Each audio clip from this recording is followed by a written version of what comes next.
Nobody signed anything, nobody voted on it. But every family on the block knew exactly what was expected of them, and exactly what they could expect in return. These were the unwritten rules of the neighborhood, passed down not on paper, but through example, through the rhythm of daily life. In this video, we'll uncover 25 of these silent agreements that held communities together in the 1950s. And among them, one rule stands out, a quiet act of generosity that defined an entire street. Wait until you hear about the rule that made every front porch an open invitation. Number 1. Never returning a borrowed cup of sugar empty. In the 1950s, borrowing a neighbor's sugar or flour was as common as a morning greeting. But the unspoken rule was ironclad. You never handed back an empty cup. Instead, you'd fill it with a little extra, a heaping scoop of the same ingredient, or better yet, set it down with a still warm pie or a tin of fresh-baked cookies. It was a small gesture, but it kept the ledger of neighborly kindness forever in the black. The practice was simple. When you borrowed a cup of something, you measured it out from your own canister, carried it next door, and later, after using what you needed, you returned the cup with a little extra to cover any spillage or gratitude. Many women took it a step further, returning the cup with a fresh-baked treat, turning a mere transaction into an offering of warmth and friendship. It was a silent language of care, understood on every block. This custom faded not because it was forbidden, but because convenience reshaped the neighborhood. The rise of supermarkets made borrowing unnecessary. A packaged mix could satisfy any kitchen emergency. And as women entered the workforce in greater numbers, the rhythm of afternoon baking slowed. The sweet, unspoken contract of the borrowed cup was edged out by quicker, less personal solutions. A loss that softened the bonds of the street. Number 2. When someone took sick, a hot supper appeared on their porch every evening until they were back on their feet. It was a quiet pact. When word passed that a neighbor was down with fever or a broken leg, the women of the block simply took turns.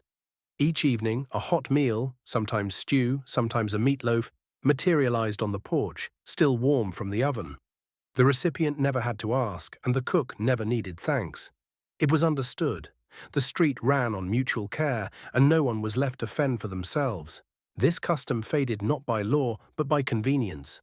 As suburbs expanded and families grew more isolated, the old neighborhood networks thinned. Frozen dinners and drive-thrus offered an easier alternative. What was once a sacred duty became seen as old-fashioned or even burdensome. Yet for those who remember, the taste of that unexpected casserole still lingers, a flavor of a time when no one ate alone. Number 3. When a new baby came, the block took turns bringing meals, minding the older children, and hanging the wash. It was a silent pact, unspoken but understood by every woman on the street. The rotation was natural. Each neighbor knew her day. The meal arrived hot, the children were watched without fuss, and the wash was folded before the mother could worry. No one kept score, but everyone remembered who was next. But as the 1950s gave way, newly available disposable diapers and frozen meals made the old ways feel unnecessary. The village system faded not from coldness, but convenience. People had less time to be neighborly, or simply felt they no longer needed to. Number 4. Nobody hired a moving truck. When a family moved in or out, the men of the block simply showed up to carry. The word traveled by telephone and front porch visits. The Johnsons are moving Saturday. By 8 that morning, a half-dozen neighbors in work clothes would be gathered at the curb, sleeves rolled, ready to lift. A few hands made quick work of a sofa or a refrigerator. The women wrapped dishes and directed traffic, keeping the children out of the way. By noon, the truck was loaded, borrowed from someone's brother-in-law, and by evening the new family was settled enough to eat supper off their own table. No bill, no invoice, just a promise to return the favor. The custom faded as suburbs grew and families moved farther apart. When a job transfer took a man to another state, his friends were no longer just a few houses away. Moving companies grew common and affordable, and the old neighborly call became a thing you heard your grandparents talk about. It wasn't outlawed. It was simply edged out by distance and convenience. Number 5.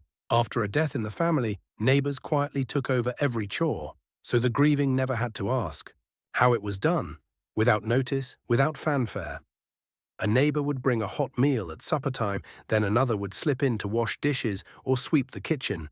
The yard was mowed, the milk was fetched, the children were minded, all by unspoken agreement. The bereaved family never had to utter a request. The block simply acted. Why it faded? As mores shifted in the later 20th century, grief became more private. The communal chore-taking began to feel intrusive to some, and the rise of funeral homes and delivery services offered alternatives. By the 1970s, the block's quiet takeover had largely given way to store-bought sympathy cards and casseroles ordered by phone, more convenient but less personal. Number 6. Whichever yard the children were playing in, that mother was in charge of them. A mother on the block could step inside to tend to a pot on the stove, confident that the neighbor watching the game of tag would settle squabbles, tend to scraped knees, and send the children home when the streetlights flickered on. This practice was an unspoken covenant of shared responsibility. It allowed mothers moments to manage the household, knowing their children were safe. The neighborhood itself became an extended family, with trust rooted in daily familiarity. What eroded this custom was not malice, but mobility and fear.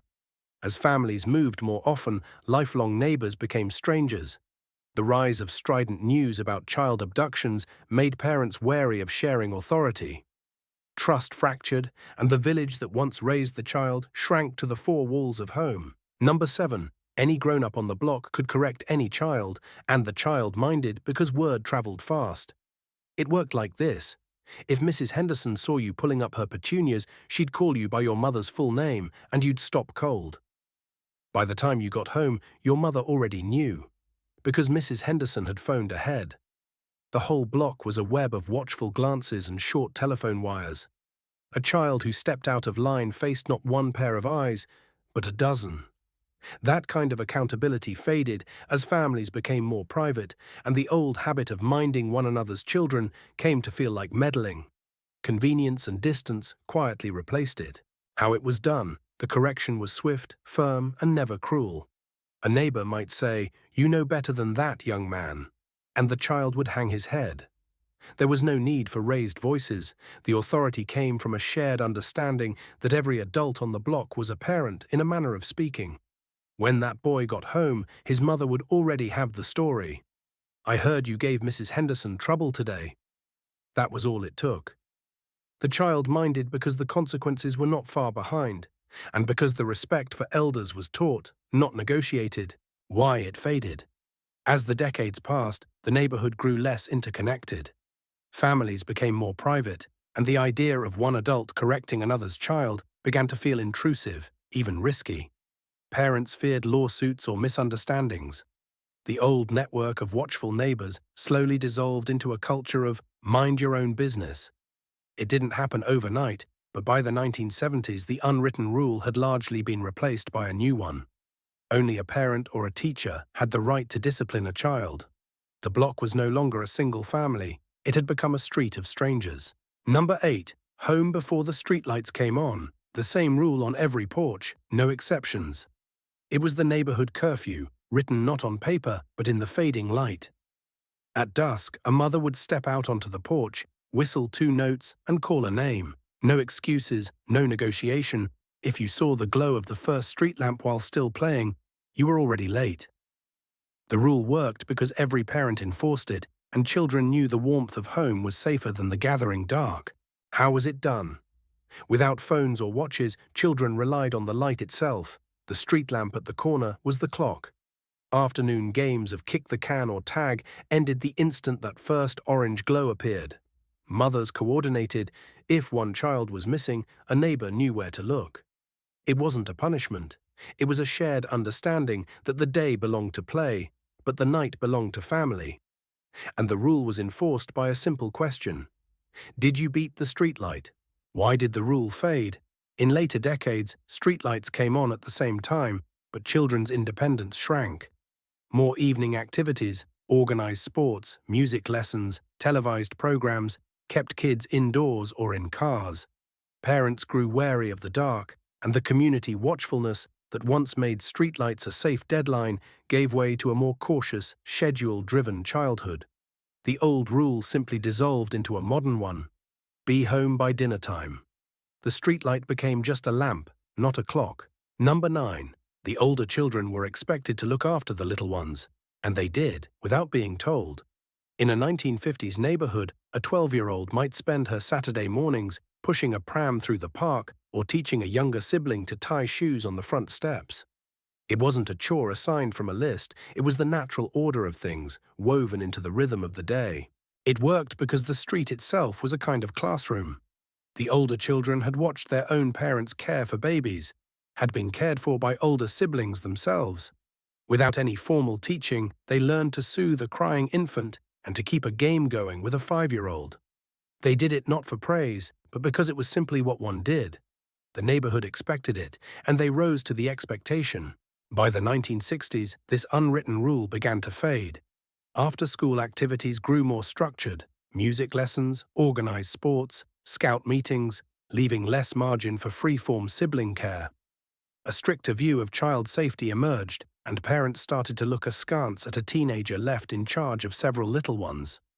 The old way came to feel like too much responsibility, too informal, and so a quiet, reliable custom slipped out of the picture, replaced by paid babysitters and scheduled playdates. Number 10. When a child got into mischief, his mother usually heard about it before he'd even walked home. The neighborhood itself acted as a living telegraph. If young Tommy threw a rock through a window or swiped an apple from a cart, the news traveled faster than he could run. A neighbor might call out from a porch or simply stop at the boy's front door before the boy himself arrived. How did this happen? Every block had its own informal surveillance system. Women hanging laundry, men tending gardens, children playing. All eyes noticed what went on. A misdeed was mentioned in passing at the backyard fence or over a cup of coffee. There was no need for formality, everyone knew everyone, and the unwritten rule was simply to tell the mother. She would hear it from 3 different people before her own child reached the door. Why did this rule fade? As families became more mobile and communities less tightly knit, the network of watchful neighbors frayed. By the 1960s and 70s, more women worked outside the home, so fewer eyes were on the street during the day. The old system relied on constant presence and shared responsibility. It wasn't rejected, it simply became impractical. Today, such involvement might be seen as meddling, but in the 1950s, it was the fabric of trust that held the neighborhood together. Number 11. You never called on a neighbor empty-handed.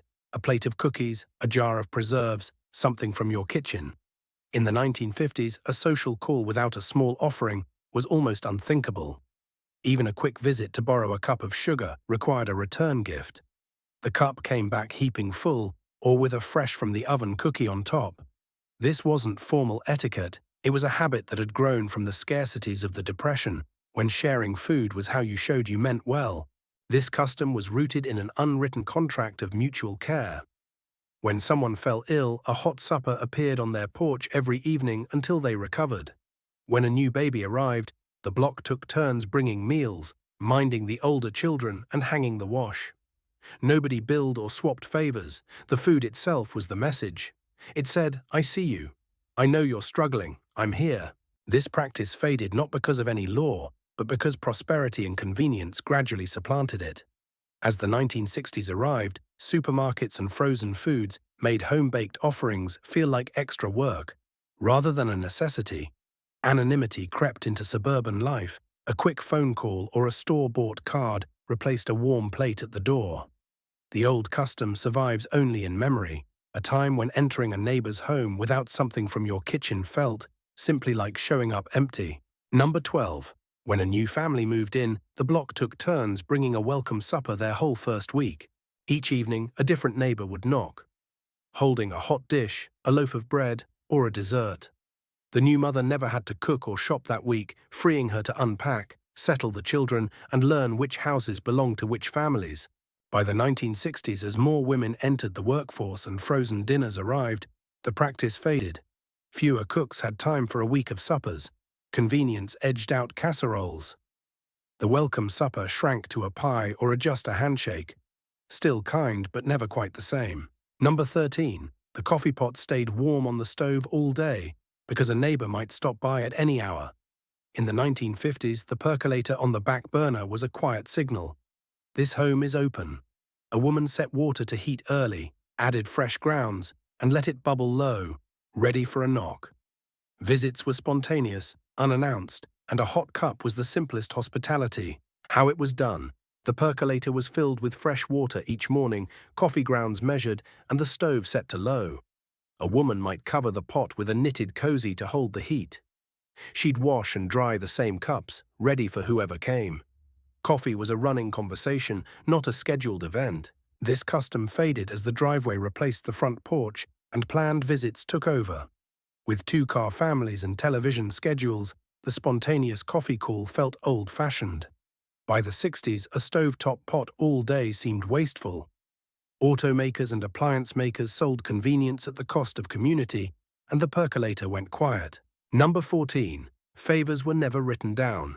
You simply remembered who you owed and made it right in time. When a neighbor loaned you a few dollars for the milkman, you made a quiet mental note. No one expected a contract, only that the kindness would be returned when the wheel turned. Often it wasn't money that came back, but a plate of fresh cinnamon rolls or an afternoon spent watching the children. The debt circulated through the block like a currency untouchable by banks, backed by the only thing that mattered, your word. This system worked because everyone had known each other for years. But as families began moving for new jobs in the 1960s, neighborhoods became filled with strangers. You could no longer trust that the man next door would be there next season. The ledger of favors became too uncertain, and quietly people began writing things down, or simply stopped asking. How it was done required no system at all, a shared memory passed from porch to porch. If Mrs. Gable watched your children Tuesday afternoon, you watched hers Friday morning. If Mr. Peterson fixed your porch step, you brought his newspaper in when he was away. Each favor was a thread, and the whole block became a woven fabric that held everyone up. The only record was the one you kept in your head. This community memory was strong because life moved slowly enough to track it. But when television arrived, families spent more evenings indoors. The front porch conversations that reminded you who owed whom grew shorter. By the late 1950s, the mental ledger began to fade, replaced by a simpler policy: pay your own way. Why it faded? As the country grew more mobile, a person could no longer bank on staying in one place long enough to repay every kindness. The war had taught men to move for work, and by the 1950s, corporate transfers scattered families across the country. A favor owed to a neighbor in Ohio meant nothing when you moved to California. The old system required roots, deep ones. When mortgages and suburban development made Americans a people on the move, the unwritten ledger became impractical. Without the certainty of tomorrow, the currency of favors lost its value. People began to keep to themselves, relying on banks and contracts instead of the word of a friend. And so a neighborhood tradition, as old as the first colony, slipped quietly into the past. Number 15. The visiting on the church steps after Sunday service wasn't optional. It was how the week's news traveled. Families poured out of the sanctuary into clusters of conversation that might last another hour. Men discussed the weather and crops. Women shared updates on ailing relatives, new babies, and whose daughter was keeping company with whom. Children played at the churchyard edge, kept within earshot by a dozen watchful pairs of eyes. Church steps were a news ticker before radio. A farmer learned whose tractor was broken. A mother discovered who needed a casserole. It was neighborly obligation, but more than that, it was how trust spread. The gossip was rarely cruel. It was practical, binding a street together in mutual awareness. This tradition faded as Sunday became a day for errands and later morning sleep. Suburban sprawl meant driving farther to church, and air conditioning lured people inside. The casual, obligatory social glue dissolved not by decree, but by convenience. A quick wave from the car replaced the hour on the steps. Number 16. When you traveled, the family next door took in your mail, your paper, and your milk without being asked. It was an unspoken agreement. The neighbor had a key, knew your routines, and would even water the plants. No request was ever made. It was simply done. The practice faded as post offices and parcel services offered holds, and refrigerators reduced daily milk delivery. But more than that, the sheer trust that made it possible, leaving a key, expecting nothing in return, grew rare as neighborhoods became less intimate. Number 17. A spare key hung at the house next door, so a neighbor could water the plants or let in the iceman while you were away. This was not a matter of convenience alone, it was a pact of trust. Every family kept a duplicate key on a small hook in the neighbor's pantry, often labeled with masking tape. When you left town, you simply knocked next door and said, "We're off to the lake. The key's on the hook." That neighbor would come in twice a day, once to water the African violets and turn on the radio to discourage burglars, and again when the Iceman came to refill the box. No note was left, no payment exchanged. The system worked because the Iceman arrived on a predictable schedule. Every other morning, you could hear his horse-drawn wagon or later his truck rumble down the block. The neighbor would unlock the door, let him in, and he would slide the new ice into the wooden icebox, leaving the old water pan emptied. Then the neighbor would lock up and return the key to its hook. No written log, no phone call, just a quiet rhythm of mutual obligation. Why did it fade? By the mid-1960s, mechanical refrigerators had all but replaced the Iceman. The need for someone to let in a delivery man vanished. At the same time, suburban anonymity began creeping in.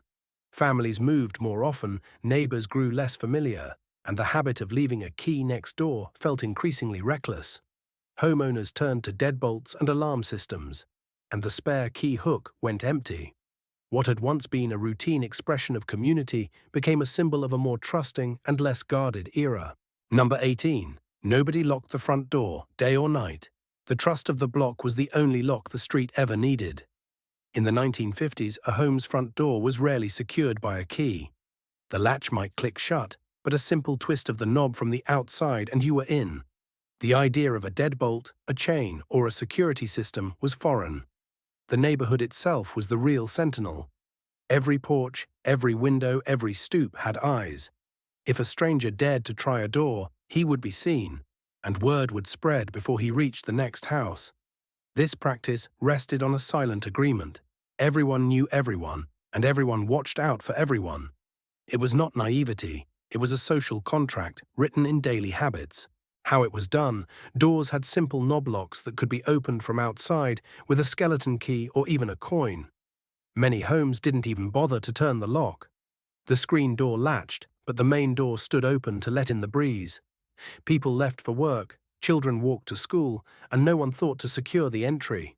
If you needed a cup of sugar, you walked right in and called out. The trust was so ingrained that a forgotten key was never a crisis. You simply went to the neighbors and borrowed theirs, which hung on a hook by their door. Why it faded? The trust began to erode as neighborhoods became more transient and anonymous. Post-war mobility meant families moved more often, and strangers were less familiar. The rise of televised crime news, although crime rates were not necessarily higher, stoked fear and made locking the door seem prudent. By the 1970s, deadbolts and security chains became common. Manufacturers marketed locks as safety essentials, and the old habit of leaving the door open came to be seen as careless or naive. Convenience gave way to caution, and the block's silent sentinel was replaced by steel and key. Number 19. A stranger walking the block too slowly, and every front window quietly kept an eye on him. In the 1950s, neighborhoods were self-policing. A man ambling past houses without purpose, pausing too long, this was noticed. Mothers would pull children indoors, a curtain would twitch. The telephone wires hummed with quiet warnings, all without a single word spoken aloud. This watchfulness faded as privacy became more valued. By the 1970s, minding one's own business was seen as polite, not neglectful. This was how it was done. Neighbor kept watch for neighbor. A slow stranger on the sidewalk meant someone telephoned down the line. Within minutes, every woman on the block knew. They didn't confront, they observed. The baker's husband might step onto his porch, arms crossed, just to let the man know he'd been seen. No sign, no argument, just a quiet signal. It wasn't suspicion born of fear, but of shared responsibility. Why did this unwritten rule fade? In part because the very idea of neighborhood watch became institutionalized. Formal programs replaced informal vigilance. Also, post-war prosperity brought more cars, more fences, and the rise of the suburban nuclear family turned attention inward. By the 1960s, watching a stranger too closely felt old-fashioned, even nosy. The quiet front window guard gave way to an era that prized personal privacy over collective security. Number 20. Everyone knew whose husband had come home the worse for drink again. And out of plain kindness, nobody said a word. On quiet residential streets across the 1950s, the stumble of footsteps, the slurred greeting, the early latched door told the story plainly enough. Neighbors offered no reproach. Instead, they might quietly urge their own husbands to stop by and see how Bill's getting on the next morning. A friendly visit, never mentioning the night before. The block absorbed the lapse without a whisper, a quiet code of loyalty and mercy. This discretion began to fade as the suburbs grew more anonymous, and the home became a private sanctuary rather than an open book. By the 1970s, the unwritten rule had quietly dissolved, not from cruelty, but from a new belief that what happened behind closed doors was no longer a neighbor's concern. Number 21. Somebody always shoveled the widow's walk before she woke and never mentioned it. Every winter, before first light, a neighbor would creep out with his scoop shovel, clear her steps and path all the way to the sidewalk, then slip home again. No one admitted it, no one thanked anyone. It was simply what you did. How was it done without a word? Each block seemed to have an unspoken rotation. The men simply kept an eye on the widow's walk. If you saw a shovel already there, you stayed home. But if the snow lay untouched by 5 in the morning, you knew it was your turn. No lists, no reminders. Why did the tradition fade? By the 1960s, more widows moved to retirement communities or apartments where maintenance was included. Suburbs grew less close-knit as families relocated for work. The quiet duty of anonymous kindness gave way to hired services and a growing sense that one shouldn't intrude. But for a time, it was simply how a neighborhood held its own. Number 22. In a 1950s neighborhood, one good extension ladder served the whole block, passed from house to house and always returned. The ladder was considered shared property, not because of formal ownership, but because everyone understood that tools cost money and no single family needed one every day. Here's how it worked. When a man needed to paint his eaves, clean a gutter, or replace a window screen, he simply knocked on the door of the neighbor known to have the ladder. He borrowed it, used it for the afternoon, and returned it before supper, often cleaned and with a friendly tip of the cap. This communal ladder faded as families bought their own on credit at the new hardware stores. Owning your own tools became a sign of prosperity, and borrowing an extension ladder came to feel like an imposition. The old system fell out of fashion, replaced by consumer independence. Number 23. You kept your lawn and walk neat. Not for yourself, but so as never to let the street down. A patchy lawn or a cracked walk wasn't just a personal failing. It was a signal that you didn't care about the common good. So every Saturday morning, fathers in plain work shirts mowed with real mowers, wives trimmed edges with hand shears, and children swept the concrete paths. The street itself was a living thing, and each house was its face. The standard was enforced not by ordinance, but by neighborly glances. If your dandelions went to seed, someone might leave a packet of weed killer on your porch, no note needed. The method was shared labor, not shame. Neighborhoods often pooled money for a power mower that circulated from house to house, ensuring every strip of grass looked its best. And why did this unwritten rule fade? As the decades passed, the post-war suburbs gave way to a more private, self-contained way of life. The rise of fenced yards, backyard entertainment, and garage open doorways meant the front lawn was no longer the stage of daily life. Time grew scarce. Two-income families had less leisure for elaborate yard work. The sense of shared responsibility, the street as a single home, slowly became a memory of a tighter-knit era. Number 24. A porch light left on and a chair pulled out meant stop and sit a while. An invitation nobody had to speak. In that era, a glowing porch after dusk wasn't just illumination, it was a silent welcome.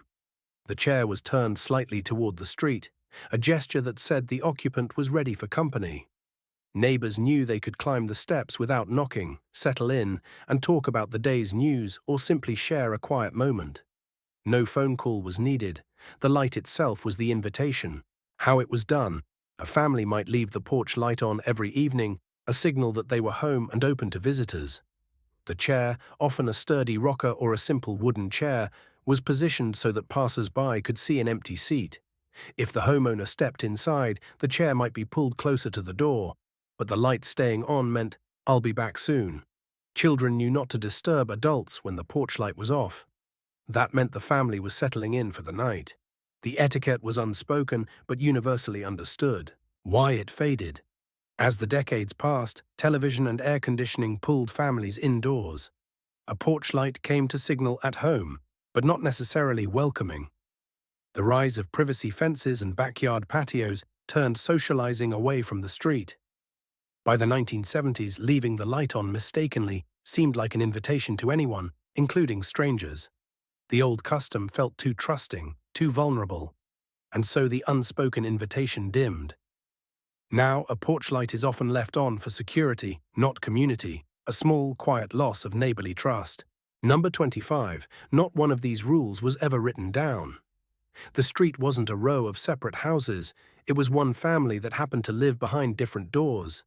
This understanding was as natural as breathing, taught not by any manual, but by example from the oldest neighbor to the newest arrival.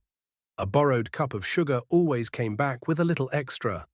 A sick family found hot suppers on the porch each evening, and a new baby meant the whole block shared the work. Everyday life was woven from these unspoken agreements. If a man was laid off, work appeared. Painting a fence, fixing a porch step, paid not in cash but in quiet dignity. The coffee pot stayed warm for drop-ins. Keys were left with the next-door neighbor. These weren't grand gestures, just the ordinary texture of mutual reliance. And it worked because everyone knew that today you gave and tomorrow you might receive. So why did these rules fade? Not because of any law, but because the world grew more private. Television drew families inside. Cars made neighbors into strangers who drove instead of walked. The post-war economy encouraged self-sufficiency, and the old dependency came to feel like an imposition. By the 1960s, a man who asked his neighbor for sugar might be seen as unable to provide for his own. And so 1,000 small kindnesses, never written but once as reliable as sunrise, quietly slipped away. And then, slowly, these unwritten rules fell away. Not because they stopped being good, but because the world changed. Television brought new ideas, suburbs grew farther apart, and two-car garages meant people drove into their houses without waving to the folks next door. Convenience edged out the old courtesies, and self-reliance, the kind that meant you could count on your neighbor, gave way to a different kind, the kind where you didn't need anyone at all. But maybe we lost something too, something that didn't cost a dime but made life rich. These 25 rules weren't written on paper, they were written in the way people showed up. And that's the thing about unwritten rules, they only last as long as we remember to live by them. So here's one last rule, from us to you, share a memory. Did your family have a rule like these? Tell us in the comments. Because the best way to keep this wisdom from fading is to pass it on.